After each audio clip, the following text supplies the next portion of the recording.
తెలుగు వాకిట్లో ప్రేక్షకులకు నమస్సుమం. నా పేరు శంకరయ్య వెంపులూరి, సంస్కృత సాహిత్య శిరోమణి. పూర్వం ఇంద్రద్యుమ్నుడు అనే ఒక మహారాజు,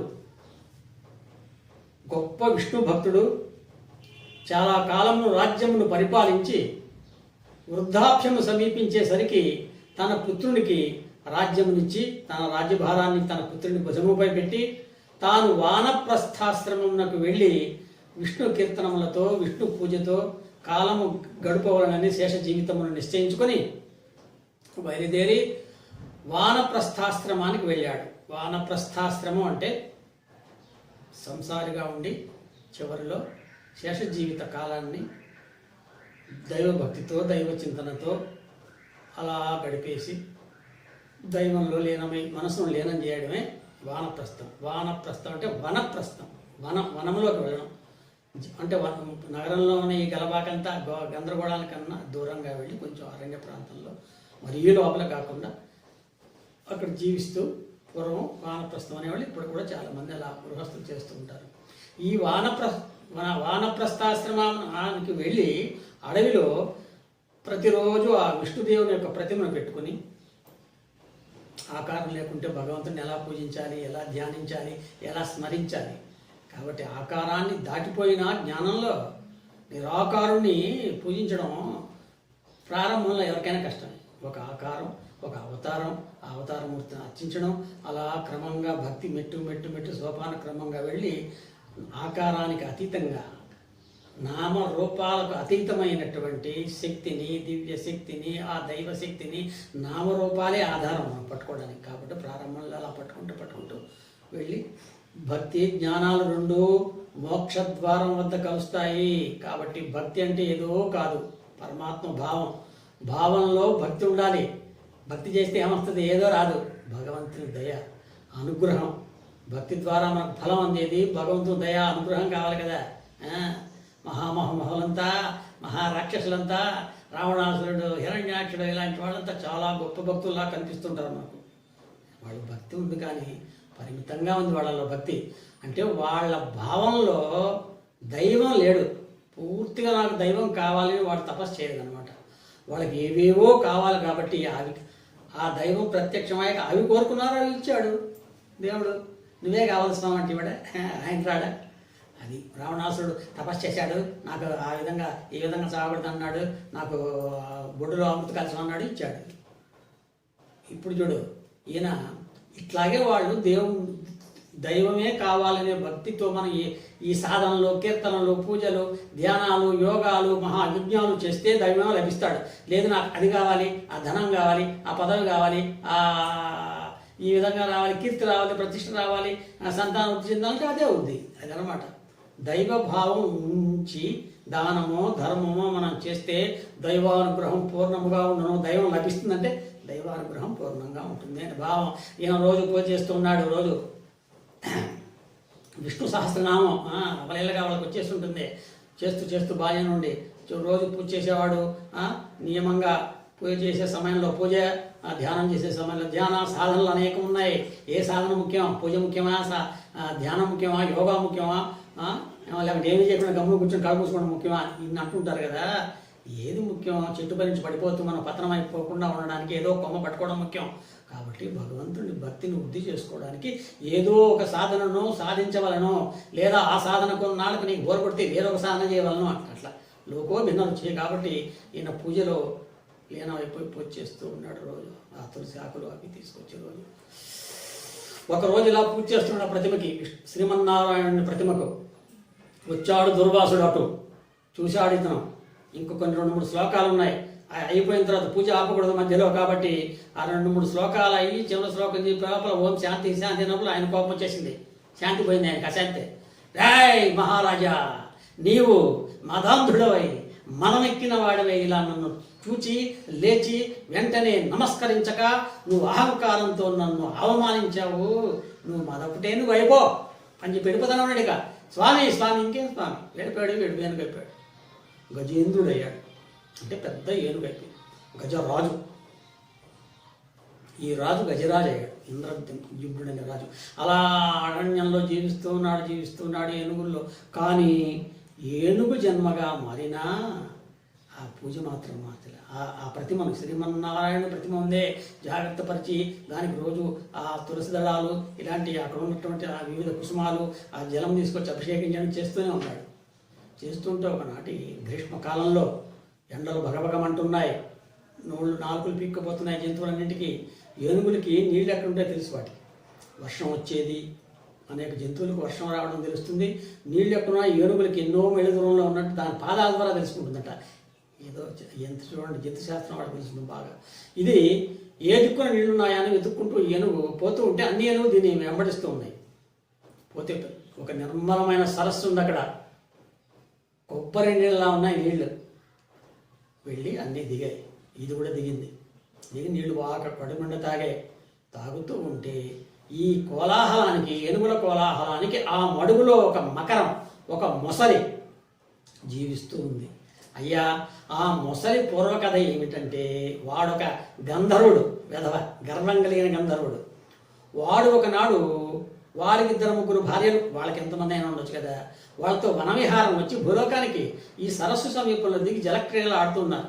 అలా ఆడుతూ ఉంటే 3 భార్యలతో వీడు ఆ క్రీడలు ఆడుతుంటే అప్పుడే ఒక ముని ఆ వైపున ఆయన ఏదో కూర్చొని సంకల్పం చెప్పుకుంటూ నీళ్ళలో స్నానం చేసుకుంటూ ఉన్నాడు. ఈ భార్యతో వీళ్ళను నవ్వించి హాస్యంగా వీళ్ళని మురిపించాలని చెప్పి వీడు ఏం చేశాడు, లోపలనే వెళ్ళి లోపల ఎత్తి పట్టుకుంటూ ఆ ముని కాళ్ళని గీకాడు, మొసలిలాగా పట్టుకుని ఇళ్ళలా గీకాడు. గీతాడు, అమ్మ బాబోయ్ చచ్చారా బాబోయ్ మొసలి అన్నాడు. చూసేసరికి నేను అన్నాడు. సొంఠ, ఇలాంటి మాలాంటి మునులం ఋషులం తపోధనం మమ్మల్ని బెదిరిస్తావా? నువ్వు మొసలిలాగా భయపెట్టి నన్ను ఇలా బెంబేలెత్తించావు కాబట్టి నువ్వు మొసలవైపు బాబు, నిన్న ఇక్కడే పోయింది. స్వామి నా కథేంటి? స్వామిలే గెమ్లు వెళ్ళిపోతున్నాడు. అప్పటి నుండి ఆ గాడిద ఇక్కడ పడి ఉన్నాడు. ఈవిడన్నాడు, భార్యలారా ఉండండి, ఇక్కడే ఉండండి, మన లోకంలో నన్ను కాపాడుతాను. పోయా, నువ్వు ముసలి అయితే మేము కూడా అక్కడ పడి ఉండేవాడు అని వెళ్ళారు. ఇలా ఉంటుంది వ్యవహారం. అమ్మా అయ్యా, భార్యలు చూడండి, గంధర్వులు ఇట్లాగే అరుస్తారు మన భూలోకంలో మీద. వాడు వెళ్ళిపోయారు, పరాపరా నిజాలు చాలు. వాడు అప్పటి నుంచి ఆ సరస్సులో పడి ఉన్నాడు. ఎట్లాగబ్బా నేను మళ్ళీ గంధర్వుడు అయ్యేదని. వాడు దీనికి కాలు పట్టుకున్నాడు, ఈ భక్తుడు కాలు పట్టుకొని కరకర కొరుకుతున్నాడు. పెప్సీ దాని తాగుతున్నాడు, పెప్సీ కోలా రక్తం. ఏనుకేమో తగ్గిపోతుంది. చూసావా, సంసారం అనేటటువంటి సరస్సులో మనం దిగుతాం అంటే పుడతాం. ఇక్కడ ప్రపంచంలో పుట్టిన ప్రతి జీవిని పడుతుంది, అట్లా పడుతుంది. ఏంటది? అశాంతి, అసంతృప్తి. లోకమే అశాశ్వతం, లోకమే దుఃఖం. కాబట్టి ఎవరినైనా ఈ ప్రపంచంలో పుట్టామంటే దుఃఖం తప్పదు అన్నట్టు. ఆ మొసలు పడుతుంది అన్నమాట. ఇది అనేక వేల సంవత్సరాల నుంచి అనాది నుండి జరిగే కార్యక్రమం. ఈ కథలో అంతర్లీనంగా ఉంది. సెట్టాయర్ అన్నమాట. అర్థం చేసుకోవాలి పురాణాలు మనం. తమాషా కాదు పురాణం అంటే. ఈ జీవి, ఈ ఏనుగే మనిషి, ఈ మొసలే దుఃఖం, అశాంతి, ఇవన్నీ కష్టాలు, కలతలు, వెలితి, కొరత, ఇవన్నీ మనిషికి ఎన్ని ఉన్నా ఏడుస్తూ ఉండడం ఇదే వ్యవహారం. మొసలు బట్టి ఉంటుంది. అది లేదని ఉన్నది లేదు వీడికి, అది కావాలి. ఒక ఆయన పోతూ ఉంటే ఆ ఎండలో ఒక చెప్పుల షాప్ కనిపించిందంట. వెళ్ళాడట. ఈయనంత గొప్పవాడు, దేవుడు ఆయనకి ఇచ్చాడు, నాకు పని కూడా దొరకలేదు, ఈరోజు చెప్పులు కూడా లేవు అక్కడ ఉంటుంటే, బాబు ఏది అనుకుంటున్నారే అని అంటాడు. ఏం లేదులే, మీకు దేవుడు ఇన్ని ఇచ్చాడు, నాకేమి అనుకుంటున్నానంటే, ఇట్లా అన్నట్రా అన్నాడు. వాడు గల్లాపెట్టి దగ్గరికి వెళ్ళాడు. అదే ఉంటుంది అక్కడ. వెళ్తే టేబుల్ అడ్డం ఉంది చూడన్నాడు. వాడికి 2 కాళ్ళు లేవు ఇక్కడ దాకా. చూసావు నాన్న, నువ్వు అనుకుంటున్నావు నాకేమో ఎన్నెన్నో ఇచ్చాడని. నీకు ఇచ్చింది నువ్వు తెలుసుకో ముందు. నీకు శుభ్రమైన శరీరం చక్కగా ఇచ్చాడు, నాకు ఇవ్వలేదు, ఇన్నిచ్చి నాకు ఇవ్వలేదే. కానీ నేను దేవుడిని తిట్టట్లేదు. నాకు కాళ్ళు ఇవ్వకపోయినా కంటి రెప్పల్లాగా కాపాడేటటువంటి ఒక కుటుంబాన్ని ఇచ్చాడు. నాలాగా రోడ్డు మీద దొరికేవాళ్ళు ఎంతమంది. మా అన్న నన్ను తీసుకొస్తాడు, ఈ గర్లా పెట్టి మీద ఈ చెరి మీద కూర్చోబెడతాడు ఈ దుకాణంలో, చెప్పుల దుకాణంలో. మా అమ్మ నాన్న నన్ను ఎంతో ప్రేమగా చూసుకుంటారు, చెల్లెళ్ళు బాగా చూసుకుంటారు. ప్రేమించే వాళ్ళని కూడా పక్కన పెట్టాడు నాకు. అందుకు నాకు తృప్తిగా ఉంది. ఇలా మనకు ఉన్నదాన్ని అర్థం చేసుకోవాలి. ఆయన అంటే వాడు వెళ్ళిపోతూనే ఉన్నాడు. అర్థమైపోయింది వాడికి. స్వామి నేను వచ్చి కష్టపడిగా బతుకుతాను. ఇట్లా ఉంటుంది తృప్తి. అసంతృప్తి అనేది మనల్ని మెలివేస్తూ ఉంటుంది అంతర్లీనంగా. అవగాహనతో దాన్ని మెల్లగా క్రమంగా తగ్గించుకుంటూ ఉండాలి. అప్పుడు దీని శక్తి తగ్గిపోతుంది. ఏనుగులు ఇక్కడ పీల్చేస్తుంది రక్తం. ఎంత మొదటైనకైనా కానీ లాగుతోంది. నీటిలోన మొసలి నిగిడి ఏనుగును బట్టు కుక్క చేత భంగపడును బయటకు వస్తాయి. నక్రస్వస్థానవర్తీ చేత్ గజేంద్రమపి కర్షతి సయేవ చేత్ సునః పరిభూయితే. బయటకు వస్తే మకరహ నక్రహ అంటే మకరము మొసలి. ఇది నీటిలో ఉంటే ఏనుగును కూడా లాగేస్తుంది, అంత బలం ఉన్నా కానీ లాగేస్తుంది, దానికి నీళ్ళలో ఉంటుంది. అదే వెలుపలికి వస్తే కుక్క పిల్ల కూడా భయపడిపోద్ది, అంటే దాంతో ఎదిరించలేదన్నమాట. అట్లా మనం జనని జన్మభూమి స్వర్గాద గదేశని ఊరు మన వాళ్ళు ఉరికే మన స్థాన బలం మనకు ఉంటుంది. మన ఇండియాలో మన బలం మనకు ఉంటుంది, మన ఊర్లో మనకి ఇంకా బలం ఉంటుంది. నేను ఆ ఊర్లో బాగా బతుకుతా అంటే ఇట్లా ఆడుతుంది అంటే కాస్త నేనప్పుడు పోవాల్సిందే అనుకో. కాబట్టి దాని స్థాన బలం ఎక్కువైపోయింది, దీనికేమో స్థాన బలం లేదు, బలం దేహంలో పోతుంది, ఇది నీరసం అయిపోయి లేదు. అన్ని ఏనుగులు గుంజినాయి, అవి భయపడి అసలు పారిపోయినాయి. ముందు 2-3 ఏనుగులు అవి కూడా వెళ్ళిపోయినాయి భయపడి, ఇంకా రావని వారం అయింది. ఇలా కొన్ని వేల సంవత్సరాలు అయిందన్నాడు పురాణంలో. కొన్ని వేల సంవత్సరాలు గడిచాయంటే జీవుడు అలా ఉంటాడు పరిస్థితి. ఏ జీవైనా అంతే, ప్రపంచంలో దుఃఖం తప్పదు.